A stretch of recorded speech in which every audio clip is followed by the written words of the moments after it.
Kembali lagi dengan Horror Storytime. Kali ini aku akan menceritakan tentang kisah mancing di malam suro. Seperti biasa, nama dalam cerita ini sudah disamarkan. Cerita ini dialami sama Mas Yudi. Mas Yudi ini mempunyai hobi memancing. Singkatnya, Mas Yudi ini dapat informasi dari seorang kawannya bahwa di Sungai Pelampean, nama sebuah sungai di Kecamatan Jati Anom di Kabupaten Klaten, itu katanya banyak sekali ikannya. Nah, dapat info kayak gitu, Mas Yudi yang memang hobi mancing akhirnya tertarik dong buat coba. Setelah rembukan sama teman-teman yang lain, ada 2 orang waktu itu, akhirnya Mas Yudi dan 2 temannya tadi sepakat buat pergi mancing di malam Jumat. Mas Yudi lupa tepatnya malam Jumat apa. Yang jelas waktu itu bertepatan sama malam 1 Suro. Setelah hari yang disepakati dan mempersiapkan perlengkapan yang diperlukan, sekitar pukul 7 malam mereka bertiga pun berangkat ke sungai itu. Perjalanan sekitar 45 menit. Akhirnya sampai juga ke tempat tujuan. Awalnya tidak ada hal yang aneh, makanya tanpa berpikir panjang, mereka bertiga pun langsung memarkirkan motornya di tanah lapang di atas tebing. Yang kebetulan menuju lokasi memancing, mereka harus menuruni tebing setinggi 3-4 meter. Setelah beberapa jam tidak mendapatkan sambaran ikan, mereka pun sepakat untuk berpindah lokasi.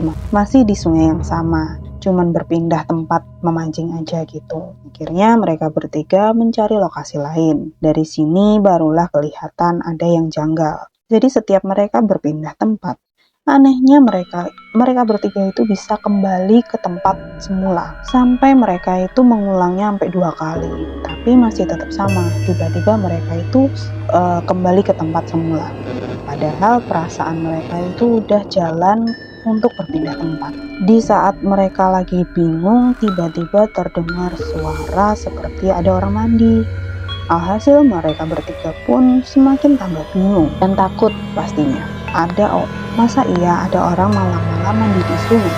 Di tengah ketakutan mereka, Mas Yudi pun memberanikan diri untuk mencari sumber suara itu.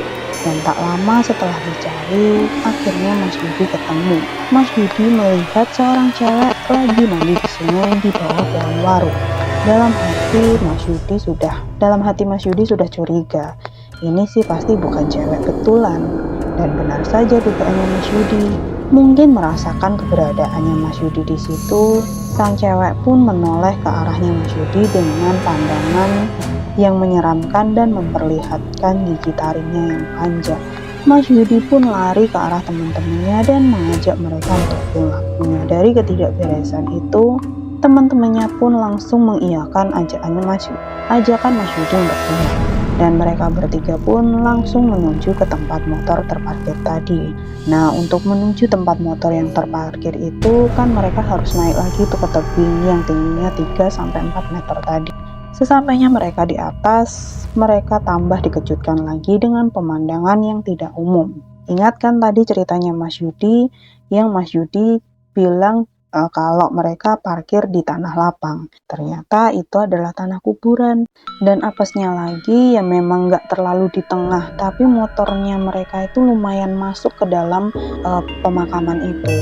Bayangin aja, buat jalan aja susah, harus berbelok-belok biar nggak nabrak-nabrak makam-makam yang ada. Terus kenapa tiba-tiba motor itu ada di tengah-tengah makam yang mereka nggak tahu harus gimana buat keluarin motornya itu. Akhirnya mereka semua lari tanpa memedulikan motor mereka.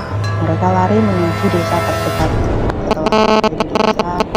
Setelah sampai di desa, mereka bertemu dengan penduduk yang sedang melakukan ronda. Setelahnya mereka menceritakan semuanya. Akhirnya mereka pun dibantu oleh penduduk sekitar mengambil motornya yang tertinggal di makam tadi. Dari cerita penduduk sekitar, memang kuburan itu sangat angker, apalagi buat pendatang. Sebelum Mas Yudi sama teman-temannya itu ada kejadian, katanya ada tukang bakso yang gerobaknya tiba-tiba sampai di tengah-tengah kuburan gitu. Jadi setelah motor mereka ambil dengan bantuan penduduk sekitar tadi, akhirnya mereka itu memutuskan buat langsung pamitan aja. Dan akhirnya mereka pun pulang dan selamat sampai di rumah. Dari kejadian itu, Mas Yudi pun gak berani lagi buat mancing di malam hari.